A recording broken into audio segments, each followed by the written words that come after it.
يصلون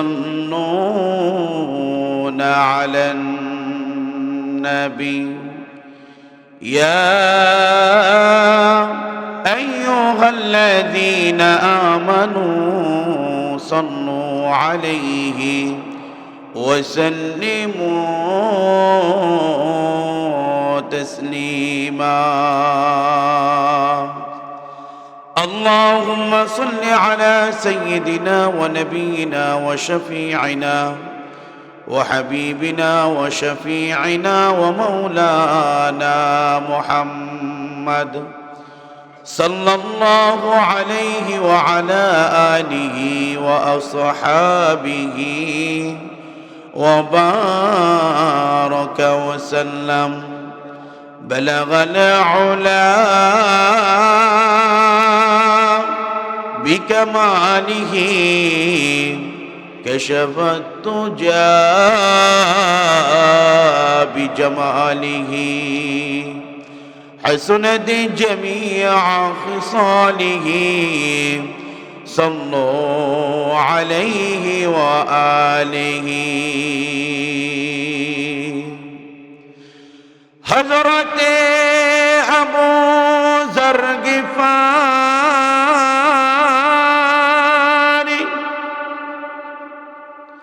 حضرت ابو ذر غفاری خادم خیر البشر، جس نے زندگی میں نہ بنایا اپنا گھر، بلغ العلا بکمالہ کشف الدجى بجمالہ حسنت جميع خصاله صلوا عليه وآله. اے سب جے گمبو جے والی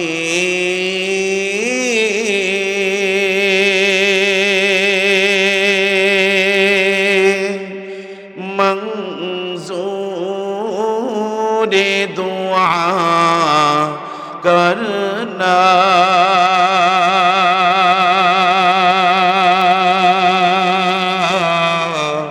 جب وقت نزاع آئے دیدار عطا کرنا،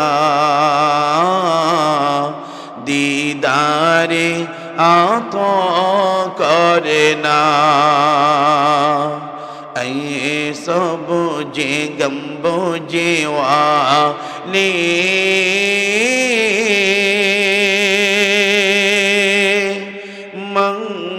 منظور دعا کرنا، جب وقت نزاع آئے دیدار عطا کرنا، دیدار عطا کرنا.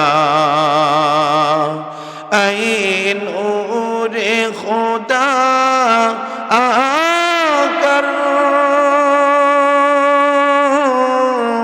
آنکھوں میں سما جانا، اے نور خدا آ کر آنکھوں میں سما جانا، یا در پہ بھولا لینا، یا کعبے میں آ جانا، یا در پہ بھولا لینا، یا کعبے میں آ جانا. اے پردانشی دل کے पर्दे में रहा करना, जब वक़्त नेज़ा आए दीदार आँखों करना, दीदार आँखों करना।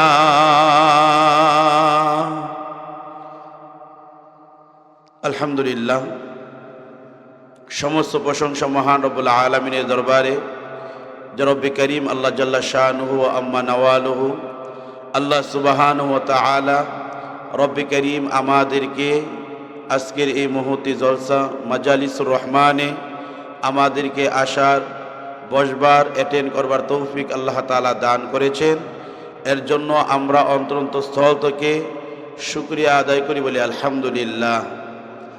আজকের এই মুহূর্তে জলসার সম্মানিত সভাপতি, দিগারে উলামায়ে কেরাম, আমার সম্মুখে বসা দিন প্রিয়, ইসলাম প্রিয় মুসলমান ভাইয়েরা, পর্দার আড়ালে পর্দানিশীন মা ও বোনেরা, আপনারা অবশ্যই অবগত আছেন আজকের এই মাহফিলে অনেক উলামায়ে কেরাম, অনেক আলেম, হাফেজ, মুফতি, অনেক আল্লাহওয়ালা মানুষরা আজকের এই মাহফিলে হাজির হয়ে গিয়েছে।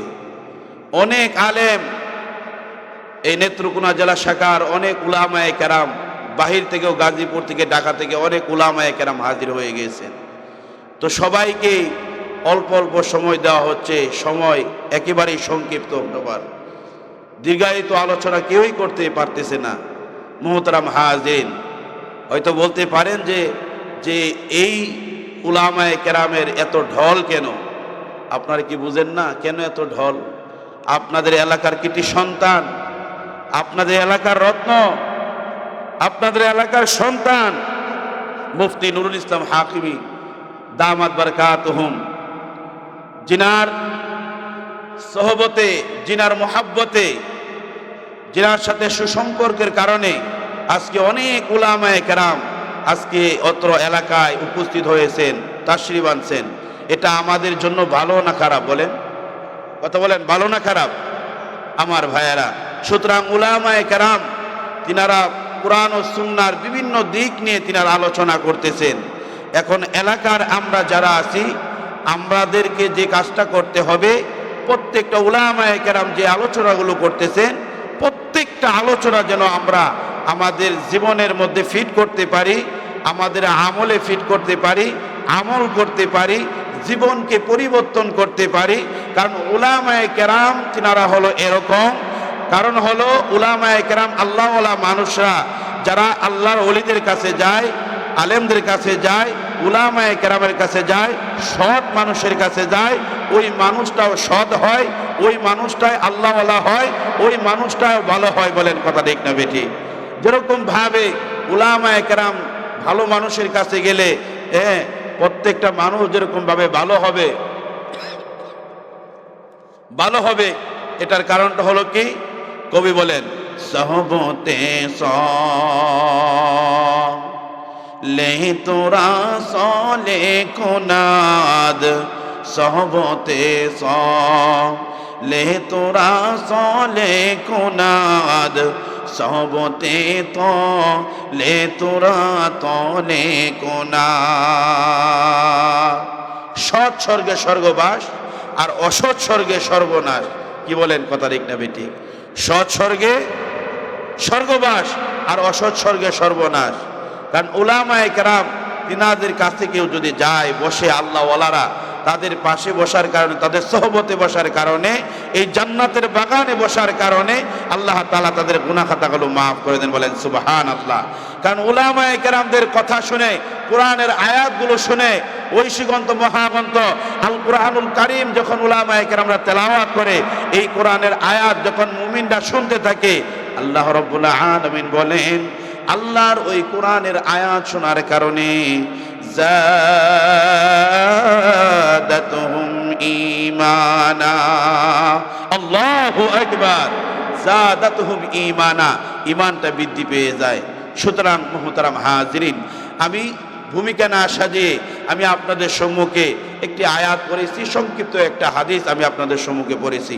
এই আয়াত এবং এই হাদিসের উপরে আমি আর ভূমিকায় না গিয়ে এই আয়াত এবং হাদিসের উপরে সংক্ষিপ্ত আকারে আমি কয়েকটা কথা বলবো। আমি প্রাথমিক অবস্থায় বলতে চাই, অত্র এলাকার আমার যুবক ভাইয়েরা, আমার বৃদ্ধ বাবাজিরা, তোমরা যারা বাজারে আসো, তোমরা যারা বাড়িতে আসো, এই জান্নাতের বাগান প্রতিদিন হয় না। এই জান্নাতের বাগানে যারা আসবে, যারা বসবে, এটা মাজালিসুর রহমান, আল্লাহ তাআলার মাহফিল। এই মাহফিলে যারা অ্যাটেন্ড করবে তাদের গুনাহ খাতাগুলো মাফ করবেন কে? আল্লাহ তাআলা মাফ করে দিবেন।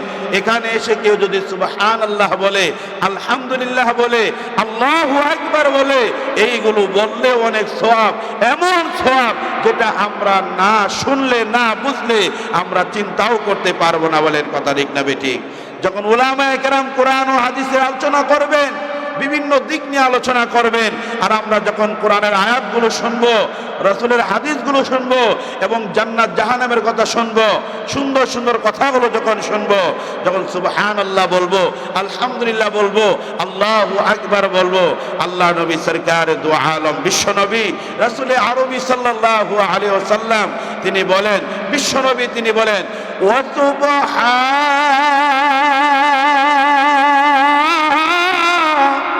সুবহানাল্লাহি ওয়াল হামদুলিল্লাহি তামলাউ আও তামলাউ মা বাইনাস সামাওয়াতি ওয়াল আরদ। বলেন আল্লাহু আকবার। আমার মুসলমান ভাইরা, আল্লাহর নবী বিশ্ব নবী রাসূলে আরবি সাল্লাল্লাহু আলাইহি ওয়াসাল্লাম তিনি বলেন, যখন আল্লাহর বান্দারা সুবহানাল্লাহ বলবে, এই সুবহানাল্লাহ বলার কারণে কি সওয়াব আল্লাহ তাআলা দিবেন। বিশ্বনবী বলেন, একবার সুবহানাল্লাহ বলার কারণে আসমান, কত দূরে আসমান, ওই আসমান এবং এই জমিনের ফাঁকা জায়গাটুকু সুবহানাল্লাহ বললে ওয়ালাদের জন্য নেকি দিয়ে পরিপূর্ণ করে দেওয়া হয়। শুধু তাই নয়, যখন আলহামদুলিল্লাহ বলবে, আলহামদুলিল্লাহ বলার কারণে আলহামদুলিল্লাহি তামলাউল মিজান, মিজানের পাল্লাটা ভারী করে দেওয়া হবে। বলেন সুবহানাল্লাহ। সুতরাং ও আমার মুসলমান ভাইয়েরা, এই জান্নাতের বাগানে, ও আমার যুবক ভাইয়েরা যারা তোমরা রাস্তাঘাটে আছো, যুবক ভাই, কত যুবক দুনিয়া থেকে বিদায় হয়ে যায় রে যুবক। আর দেরি না করে এই জান্নাতের বাগানে এসে অ্যাটেন্ড করো। ও আমার বাবাজিরা, ও মুসলমান ভাইরা, আমি আপনাদেরকে বলতে চাই, আল্লাহ পাক রব্বুল আলামিন এই দুনিয়াতে যে আমাদেরকে পাঠাইলেন, অযথাই পাঠান নাই। আল্লাহ তাআলার একটা উদ্দেশ্য আছে না নাই? ও মুসলমান, আজকের এই জান্নাতের বাগান, লাইটিং এর ব্যবস্থা, সামিয়ানের ব্যবস্থা, বসার জন্য তিরফালের ব্যবস্থা, এই যে মাইকের ব্যবস্থা করা হয়েছে, এর পিছে একটা উদ্দেশ্য এই এলাকার মসজিদের কমিটির আছে, যে অত্র এলাকার প্রত্যেকটা আল্লাহ ভোলা, আল্লাহ থেকে যারা দূরে, তারা এই জান্নাতের বাগানে আসবে এবং উলামায়ে কেরামের জবান থেকে আলোচনাগুলো শুনবে। তারা আমলওয়ালা হবে, মুত্তাকি হবে, তারা নামাজি হবে, তারা জিকিরকারী হবে, তারা মুসলমান প্রত্যেকে তারা আমলওয়ালা হয়ে যাবে, জাহান্নামের আগুন থেকে বাঁচবে, আল্লাহর কোরআন পড়বে। এই একটা আশায় এই জান্নাতের বাগানের আয়োজন করা হয়েছে। তদ্রূপভাবে আল্লাহ রাব্বুল আলামিন আমাদেরকে এই দুনিয়াতে পাঠাইলেন, এমনি এমনি আল্লাহ তাআলা পাঠান নাই। এই পিছে, এখানে পাঠানোর পিছে আল্লাহ রাব্বুল আলামিনেরও একটা উদ্দেশ্য আছে। আর ওই উদ্দেশ্য হলো কি? আল্লাহ রাব্বুল আলামিন তিনি বলেন, ওয়া খালাকুতুল জিন্না ওয়াল ইনসা ইল্লা লিয়াবুদুন। আল্লাহ রাব্বুল আলামিন বলেন, আল্লাহ রাব্বুল আলামিন বলেন, এই পৃথিবীর মধ্যে ইনসান এবং জিন, এই যে মানব এবং দানব, এই জিন এবং জিন জাতিকে, ইনসান এবং জিন জাতিকে, এই দুইটা সম্প্রদায়কে আল্লাহ তাআলা সৃষ্টি করেছেন, এই দুনিয়াতে পাঠাইছেন আল্লাহ তাআলার ইবাদত করার জন্য, আল্লাহ তাআলার বন্দেগী করার জন্য, আল্লাহ তাআলার দাসত্ব করার জন্য, আল্লাহ তাআলার গোলামি করার জন্য। ও মুসলমান, আমরা আল্লাহর বান্দা হিসাবে আপনারা যদি বুঝে থাকেন, বলেন আমরা গোলামি করব কার? আমরা আল্লাহ তাআলার গোলামি করব। এই কথাটাই আল্লাহ তাআলা পবিত্র কোরআনুল কারীমের মধ্যে আল্লাহ তাআলা দুইটা নির্দেশ দিচ্ছেন, দুইটা কথা আল্লাহ তাআলা বান্দাদেরকে জানায় দিচ্ছেন, যে মাত্র দুইটা কথা। এর মধ্যে এক নম্বর কথা ভালো মতনে মুখস্থ করবেন আমার মুসলমান ভাইয়েরা, লম্বা আলোচনা না। এক নম্বর কথা হলো আল্লাহ রাব্বুল আলামিন বলেন, ওয়াকাদা রব্বুকা আল্লা তা'বুদু ইল্লা ইয়্যাহু। আল্লাহ রাব্বুল আলামিন বলেন, এক নম্বর কথা হলো আল্লাহ তাআলার, আমরা আল্লাহর দাসত্ব করব, আল্লাহর বন্দেগী করব, আল্লাহর গোলামি করব। আল্লাহর এক নম্বর কথা হলো আমরা আল্লাহ তাআলার গোলামি করতে হবে, আল্লাহ তাআলার দাসত্ব করতে হবে, আল্লাহ তাআলার বন্দেগী করতে হবে। এটা হলো আল্লাহ তাআলার এক নম্বর কথা। আর আল্লাহ তাআলার দুই নম্বর কথা হলো আল্লাহ তাআলা বলেন, ওয়াবিল ওয়ালিদাইনি ইহসানা। আল্লাহ রাব্বুল আলামিন দুই নম্বর কথা হলো ওয়াবিল ওয়ালিদাইনি ইহসানা, মাতা পিতার খেদমত করতে হবে, মাতা পিতার সাথে ভালো ব্যবহার করতে হবে, ইহসান করতে হবে। আমার মুসলমান ভাইয়েরা, এই এক নম্বর কথা আল্লাহর গোলামি, আল্লাহর ইবাদত আমাদেরকে করতে হবে। এই গোলামি বলতে, আল্লাহর দাসত্ব বলতে আমরা কি করব? বিশ্বনবী সরকার দু আলম জনাব মুহাম্মদুর রাসূলুল্লাহ সাল্লাল্লাহু আলাইহি ওয়াসাল্লাম বলেন, বুনিয়াল ইসলামু আলা খামসিন শাহাদা আল্লা ইলাহা ইল্লাল্লাহ ওয়া আন্না মুহাম্মাদুর রাসূলুল্লাহ ওয়া ইকামিস সালাহ ওয়া ইতাইজ যাকাত ওয়াল হজ্জ ওয়া সাওমি রমজান। ইসলামের ভিত্তি হলো পাঁচটি জিনিসের উপরে। এক নম্বর হলো আশহাদু আল্লাহ ইলাহা ইল্লাল্লাহ, আমরা এই সাক্ষ্য দিব আল্লাহ তাআলা ছাড়া আর কোনো মাবুদ নাই, আল্লাহ হলেন এক, আল্লাহ ছাড়া আর কোনো মাবুদ নাই। কুল হুয়াল্লাহু আহাদ ওয়া ইলাহুকুম ইলাহুন ওয়াহিদ, Allah is one, he is no partner, Allah is my lord, Muhammad সাল্লাল্লাহু আলাইহি ওয়াসাল্লাম ইজ দ্য লাস্ট প্রফেট। আমার মুসলমান, এই সাক্ষ্য আমাদেরকে দিতে হবে আল্লাহ তাআলা ছাড়া আর কোনো মাবুদ নাই। আর আন্না মুহাম্মাদুর রাসূলুল্লাহ, আর মুহাম্মদ সাল্লাল্লাহু আলাইহি ওয়াসাল্লাম আল্লাহ তাআলার রাসূল। দুই নম্বর হলো আল্লাহ বিশ্বনবী বলেন ওয়া ইকামিস সালাহ, দুই নম্বর হলো আমাদেরকে নামাজ প্রতিষ্ঠা করতে হবে, নামাজ আমাদেরকে পড়তে হবে। এই যে জান্নাতের বাগানে আমরা আসলাম, বসলাম, উলামায়ে কেরামের সোহবতে বসলাম, যে উলামায়ে কেরামের সোহবতে বসতে এক জামানা সোহবতে ওয়া আউলিয়া বেহতর আসদ সালে তো আদ বেরিয়া 60 বছর বেরি ইবাদত করলে যে সওয়াব, ওই সওয়াব তাদের আমলনামায় দেওয়া হয়। এই উলামায়ে কেরামের সোহবতে বসার একটাই কারণ, আজকের এই জান্নাতের বাগান সাজানোর একটাই কারণ, উলামায়ে কেরাম এখানে আসার একটাই কারণ, আমরা সবাই আল্লাহর জান্নাত চাই, আমরা সবাই আল্লাহ ওয়ালা হতে চাই, মুত্তাকি হতে চাই, জান্নাত চাই। বলেন কথা ঠিক না বেঠিক? আমার মুসলমান ভাইয়েরা, ওই জান্নাত পেতে হলে আমরা যদি ভালো হতে চাই আমার ভাইয়েরা, তাহলে আমাদেরকে সর্বপ্রথম আল্লাহর যেই হুকুম নামাজ আমাদেরকে পড়তে হবে। কারণ কাল কিয়ামতের মাঠে কাল কিয়ামতের মাঠে তোমার কয়টা বাড়ি ছিল, কয়টা গাড়ি ছিল, তোমার টাকা পয়সা কিরকম ছিল, এইটা আল্লাহ তাআলা কাল কিয়ামতের মাঠে সর্বপ্রথম তোমাদেরকে জিজ্ঞাসা করবেন না। কাল কিয়ামতের মাঠে সর্বপ্রথম যেই প্রশ্ন আল্লাহ তাআলা করবেন সেই প্রশ্ন হলো আউয়ালু মা ইউহাসাবু বিহিল আবদু ইয়াউমাল কিয়ামাতিস সালাহ। নামাজের হিসাব নেওয়া হবে আমার ভাই। এর জন্য আসসালাতু ওয়াক্তিহা, আউয়াল ওয়াক্তে এই নামাজটা আমাদেরকে পড়তে হবে। রাজি আছেন ইনশাআল্লাহ? কারা কারা রাজি আছেন? আল্লাহ তুমি কবুল করো, সকলে বলেন আমিন। যদি আমরা আজকের এই জান্নাতের বাগান থেকে উলামায়ে কেরামের আলোচনা শুনে যদি আগামী কাল থেকে যদি আমরা নামাজটা যদি আমরা পড়তে পারি, আজকে হয়তো আমরা নামাজ পড়ি নাই, আগামী কাল থেকে যদি আমাদের নামাজটা যদি পড়া হয় তাহলে বুঝতে হবে যে গতকালকের মাহফিল আমাদের কাজে লেগেছে। বলেন কথা ঠিক না বেঠিক? আমার মুসলমান ভাইরা, এর জন্য আমাদেরকে নামাজটা পড়তে হবে, নামাজি হতে হবে। এই জান্নাতের বাগান আজকে যে সাজানো হয়েছে, এই যে মসজিদের এই আন্ডারে, মসজিদের আয়োজনে, আমার ভাই আমাদেরকে নামাজ পড়তে হবে।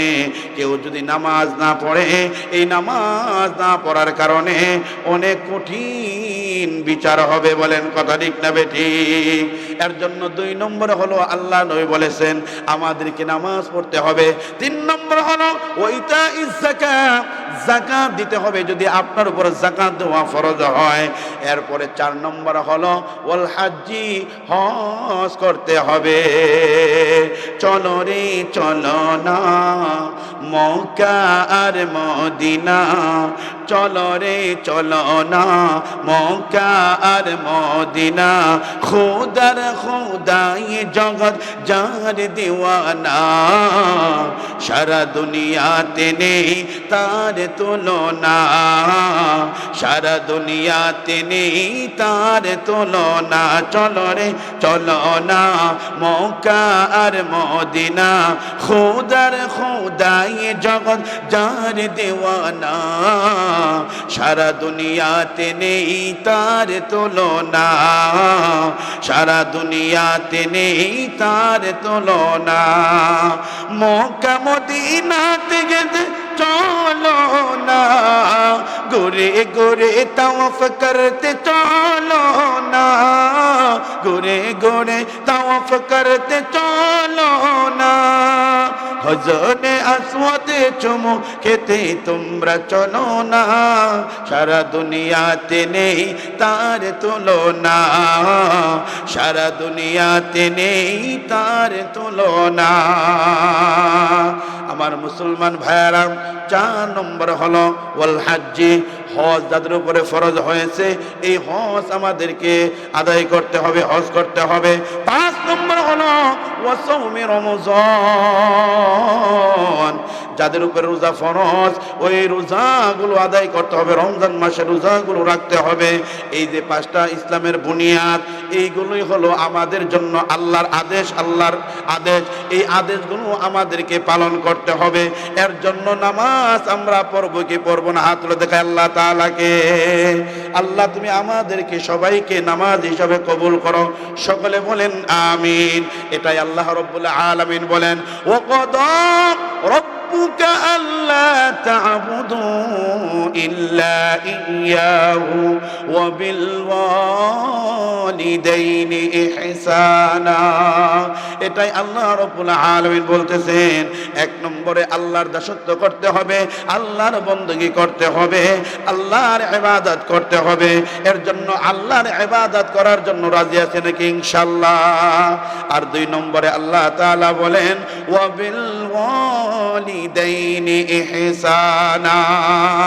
মাতা পিতা যদি বার্ধক্যে উপনীত হয়, মা বাবা যদি বৃদ্ধ হয়ে যায়, ওই মা বাবার খেদমত আমাদেরকে করতে হবে। কারণ মা বাবার খেদমত যারা করবে, মা বাবা যদি খুশি হয় আমার আল্লাহ খুশি হয়ে যাবেন। আর আমার মা বাবা যদি অসন্তুষ্ট হয় আমার আল্লাহ অসন্তুষ্ট হয়ে যাবেন। রিদার রব্বি ফি রিদাল ওয়ালিদি ওয়া সাখাতুর রব্বি ফি সাখাতিল ওয়ালিদ। মাতা পিতার সন্তুষ্টিতে আল্লাহ তাআলার সন্তুষ্টি, আর মাতা পিতার অসন্তুষ্টিতে আল্লাহ তাআলার অসন্তুষ্টি। এক ব্যক্তি আল্লাহর নবীর কাছে প্রশ্ন করলেন, যা রাজুলুন ইলা রাসূলিল্লাহি সাল্লাল্লাহু আলাইহি ওয়াসাল্লাম মান আহাক্কুন নাস বিহুসনি সাহাবাতি। এক ব্যক্তি আসলো আল্লাহর নবীর কাছে, প্রশ্ন করলো, ওগো আল্লাহর নবী, বিশ্ব নবী, আমি আমার মা বাবার আমার কাছ থেকে সবচাইতে বেশি ভালো ব্যবহার পর হকদার কে রাখে? আল্লাহ নবী বলেন, উম্মুকা, তোমার মা। আবার প্রশ্ন করলেন, ক্বালা সুম্মা মান? নবী গো, তারপরে কে? আল্লাহ নবী বলেন, ক্বালা উম্মুকা, তোমার মা। আবার প্রশ্ন করলেন, আবার বললেন, উম্মুকা, তোমার মা। তিনবার বললেন, মা মা মা। চতুর্থবার যখন প্রশ্ন করলেন, ক্বালা সুম্মা মান? ওগো আল্লাহর নবী, তারপর কে? আল্লাহর নবী বললেন, ক্বালা আবুকা, তোমার বাবা। বলেন সুবহানাল্লাহ। সুতরাং আমার ভাইয়েরা, ওই মাকে আমরা সম্মান করব তো ইনশাআল্লাহ, মা বাবার খেদমত করব। কারণ হলো মার পায়ের নিচে হলো সন্তানের বেহেশত। আল জান্নাতু তাহতা আকদামিল উম্মাহাত। সুতরাং দীর্ঘায়িত আর আলোচনা করার সময় নাই, উলামায়ে কেরাম যেহেতু অনেক। আমার ভাইয়েরা, আমি যে কথাগুলো বললাম